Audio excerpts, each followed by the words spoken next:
ಇವತ್ತಿನ ನನ್ನ ಹೊಸ ರಾಮಾಯಣ ಕತೆಗೆ ಎಲ್ರಿಗೂ ವೆಲ್ಕಮ್. ಇವತ್ತಿನ ರಾಮಾಯಣ ಏನೆಲ್ಲ ಆಯಿತು ಅಂತ ನೋಡ್ಕೊಂಬರೋಣ ಬನ್ನಿ. ಹಾಗೆ ನನ್ನ ಚಾನೆಲ್ನ ಸಬ್ಸ್ಕ್ರೈಬ್ ಮಾಡಿಲ್ಲ ಅಂದರೆ ಸಬ್ಸ್ಕ್ರೈಬ್ ಮಾಡಿಬಿಡಿ, ಇಷ್ಟ ಆದರೆ ಲೈಕ್ ಮಾಡಿ. ತುಂಬ ತಿಂಗಳ ನಂತರ, ತುಂಬ ದಿನಗಳ ನಂತರ ನಾನು ಮತ್ತೆ ವಿಡಿಯೋ ಸ್ಟಾರ್ಟ್ ಮಾಡ್ತಾಯಿದ್ದೀನಿ. ನನ್ನ ಡೈಲಿ ರುಟೀನ್ ಯಾವ ಥರ ಇರುತ್ತೆ, ಮಕ್ಳ ಜೊತೆ ಫನ್ನಾಗಿ ಏನೆಲ್ಲ ನಡೆಯುತ್ತೆ ಅಂತ ಹೊಸ ಕಂಟೆಂಟನ್ನ ತೊಗೊಂಬರೋಕ್ಕೆ ಟ್ರೈ ಮಾಡ್ತೀನಿ. ಇನ್ನು ಮುಂದೆ ಆದರೂ ಕನ್ಸಿಸ್ಟೆನ್ಸಿಯಾಗಿ ಇರೋಕ್ಕೆ ಅಟ್ಲೀಸ್ಟ್ ಟ್ರೈ ಮಾಡ್ತೀನಿ.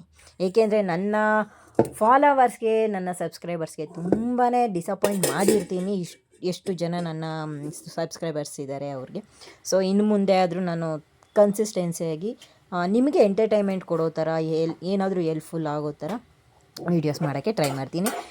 ಇವತ್ತಿನ ವ್ಲಾಗ್ ಬಂದು ಫಸ್ಟ್ಗೆ ನಾನು ಸ್ಟಾರ್ಟ್ ಮಾಡ್ತಾ ಇರೋದು ಒಂದು ಸ್ಪೆಷಲ್ ದೋಸೆ ಮಾಡ್ತಾಯಿದ್ದೀನಿ.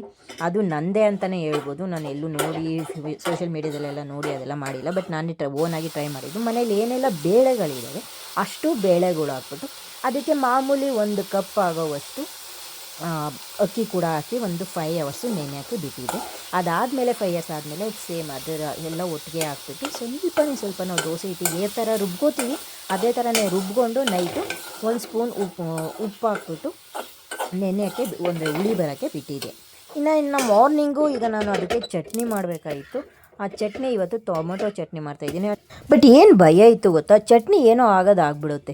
ದೋಸೆ ಚೆನ್ನಾಗಿ ಬರುತ್ತಾ ಇಲ್ವಾ, ಇಡ್ಲಿಗೆ ಹಾಕೊಂಡಾಗ ಇಡ್ಲಿ ಚೆನ್ನಾಗಿ ಎದ್ದೊಳುತ್ತಾ ಇಲ್ವಾ, ಅದ್ರ ಬೇರೆ ಮಕ್ಕಳನ್ನ ಸ್ಕೂಲಿಗೆ ಕಳಿಸೋ ಟೈಮಲ್ಲಿ ನಾನು ಹೊಸದು ಮಾಡ್ತಾಯಿದ್ರೆ ಟೆನ್ಷನ್ ಆಗಿಬಿಡುತ್ತೆ. ಆದ್ದರಿಂದ ಸ್ವಲ್ಪ ಬೈದಲ್ಲೇ ಮಾಡ್ತಾಯಿರ್ತೀನಿ. ಯಾಕೆಂದರೆ ಸುಮಾರು ಸಲ ಆ ಥರ ಪ್ರಾಬ್ಲಮ್ ಆಗ್ಬಿಟ್ಟಿದೆ. ಈ ಟೈಮೇ ಇರಲ್ಲ ಮಕ್ಕಳಿಗೆ ಪ್ಯಾಕ್ ಎಲ್ಲ ಮಾಡೋಕ್ಕೆ. ನನಗಂತೂ ಆ ದೋಸೆ ಬಂದಿದ್ದರಿಂದ ತುಂಬಾ ಖುಷಿ ಆಯಿತು. ನೋಡ್ತಾ ಇರ್ಬೋದು ಯಾವ ರೀತಿ ಇತ್ತು ಅಂದ್ಬಿಟ್ಟು. ಈಗ ನಿಮಗೆ ನಾನು ಡೈರೆಕ್ಟಾಗಿ ಲೈವಲ್ಲೇ ತೋರಿಸ್ತೀನಿ ಯಾವ ಥರ ಬರುತ್ತೆ ಅಂತ.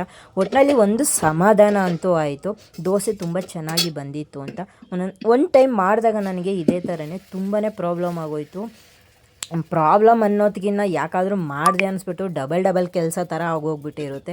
ಈ ಕಡೆ ಎಸೆಯೋಕ್ಕೂ ಮನಸ್ಸಿರಲ್ಲ, ಈ ಕಡೆ ತಿನ್ನೋಕ್ಕೂ ಆಗ್ತಾಯಿರಲ್ಲ, ಆ ಥರ ಇರುತ್ತೆ. ನೋಡ್ತಾ ಇರ್ಬೋದು ಈಗ ದೋಸೆ ಎಷ್ಟು ಚೆನ್ನಾಗಿ ಬಂದಿದೆ ಅಂದ್ಬಿಟ್ಟು. ಇದಕ್ಕೆ ಎಲ್ಲ ಥರ ಬೇಳೆ ಹಾಕ್ಬಿಟ್ಟು ಒಂದು 5 hours ನೆನೆಸಿ ಬಿಟ್ಟಿದ್ದೆ. ಈಗ ನೋಡ್ತಾ ಇರ್ಬೋದು ಇದು ಯಾವ ಥರ ಇದೆ ಕನ್ಸಿಸ್ಟೆನ್ಸಿ ಅಂತ.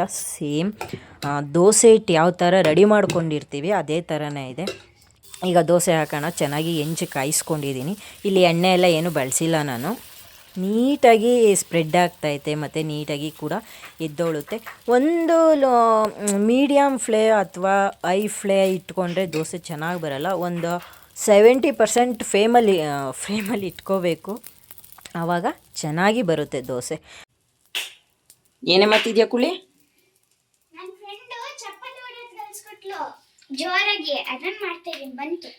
ಇವಳಿಗೆ ಚಪ್ಪಾಳೆ ಹೊಡೆಯೋದು ಫ್ರೆಂಡ್ ಹೇಳ್ಕೊಟ್ಟು.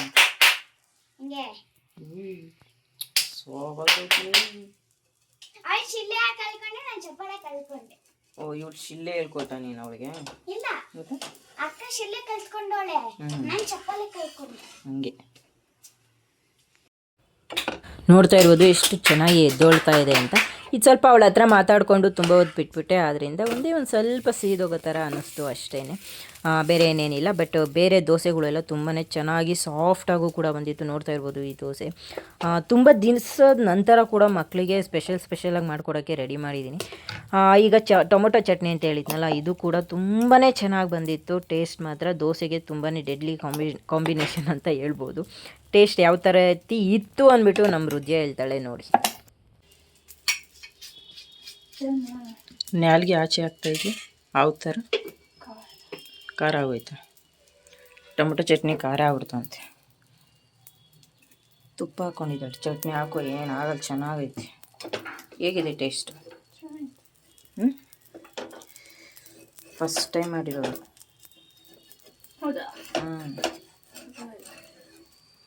ಇದು ಯಾರು ನೋಡಿದ್ರು ಬೇಳೆ ದೋಸೆ ಅಂತ ಯಾರಿಗೂ ಗೊತ್ತಾಗಲ್ಲ. ಇವಳು ಮೊಟ್ಟೆ ಹಾಕಿದ್ಯಾ ಅಂತ ಇವಳು ಅಂತ. ಬಟ್ ಕ್ರಿಸ್ಪಿಯಾಗಿ ಚೆನ್ನಾಗಿ ಬಂದಿದೆಯಲ್ಲ. ಆರೋದ್ಮೇಲೆ ಎಲ್ಲಿಗೆ ಓದ್ತಾಯಿದೆ? ಆರೋದ್ಮೇಲೆ ಓದಂಗೆ ಅದು. ಏನು ಹುಡುಕ್ತಾ ಇದೆಯಾ? ಮೊಟ್ಟೆ ಸ್ಟ್ಯಾಂಡಲ್ಲಿ ಇದ್ದಾವೆ. ನೀನು ಎಲ್ಲೆಲ್ಲ ಹುಡುಕಂತೀಯಲ್ಲ? ಒಂದೇ ಎರಡ? ನಿನ್ಗ ಮಗ? ಓ,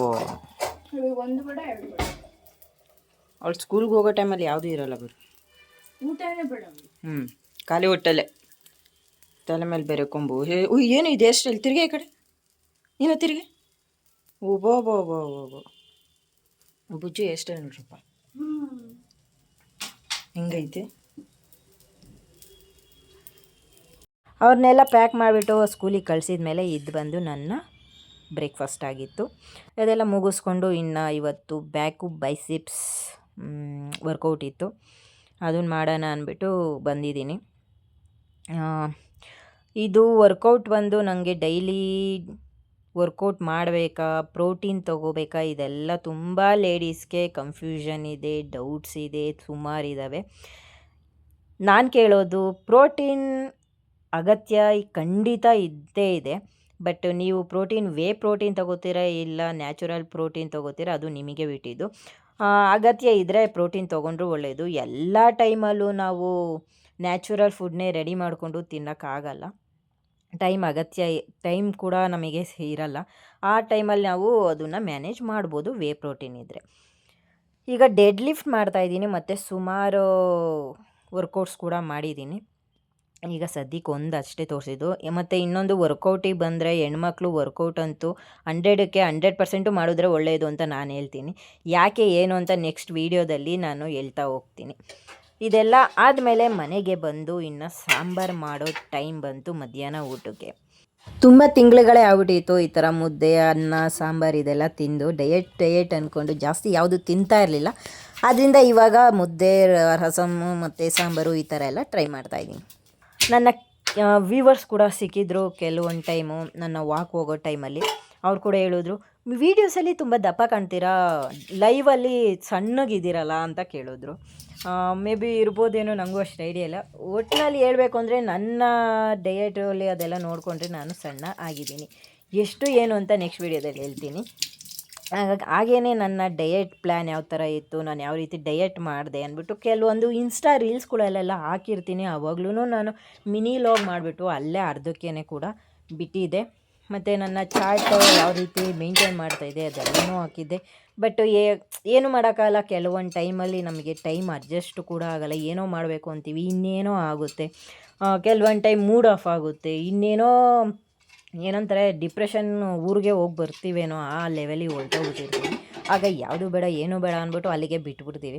ಸೊ ಆ ಥರ ಪರಿಸ್ಥಿತಿಯಿಂದ ಈಗ ಆಚೆ ಬಂದು ಮತ್ತೆ ಸ್ಟಾರ್ಟ್ ಮಾಡ್ತಾಯಿದ್ದೀನಿ. ಎಷ್ಟು ಸ್ಟಾರ್ಟ್ ಮಾಡ್ತೀನಿ, ಒಟ್ಟನ್ನ ಸ್ಟಾಪ್ ಮಾಡಲ್ಲ.